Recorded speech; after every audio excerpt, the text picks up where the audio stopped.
In the autumn of 1864, inside the turf beside the Racecourse ground, a simple idea was raised over a season dinner. Edward Manners, chairman of the local cricket club, spoke about the lack of winter amusement in Wrexham. His answer was wonderfully simple: buy a football, gather men on the field, and give the town a new game to play. From that moment, Wrexham Football Club was born. The ground already had history beneath its feet.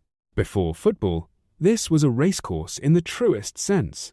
Horses thundered across the land, crowds gathered by the rails, and the turf looked out over one of the great sporting spaces of North Wales.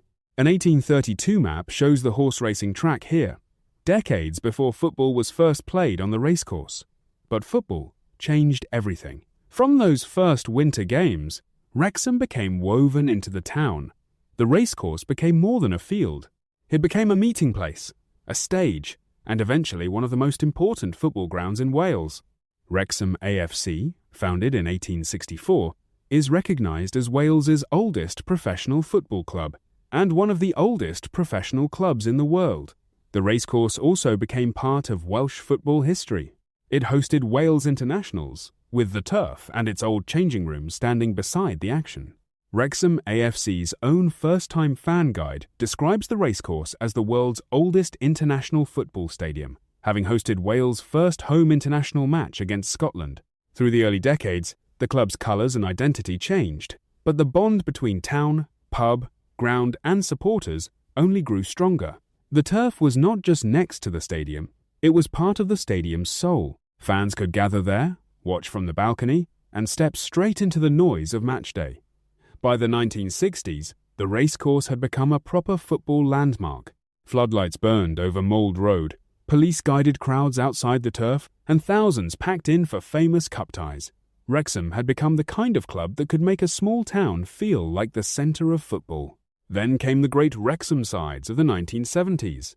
Red shirts, white shorts, muddy pitches, packed terraces and fearless football. Wrexham lifted Welsh cups, fought in Europe, and turned the racecourse into a ground no visitor could take lightly. In 1976, Wrexham held Anderlecht to a 1-1 draw at the racecourse in the European Cup Winners' Cup quarter-final, losing only narrowly on aggregate. The club's European story was no novelty. Wrexham's archive records 28 European Cup Winners' Cup matches, with strong home form at the racecourse. In 1978, Wrexham reached another high point. A draw against Peterborough at the racecourse saw them clinch the Third Division Championship, with the turf still watching from the background. From horse racing to football, from the turf to Europe, from muddy terraces to modern revival, Wrexham AFC has always been more than a club. It is a story of place, a pub, a field, a town, a racecourse, and a football club that never stopped belonging to its people.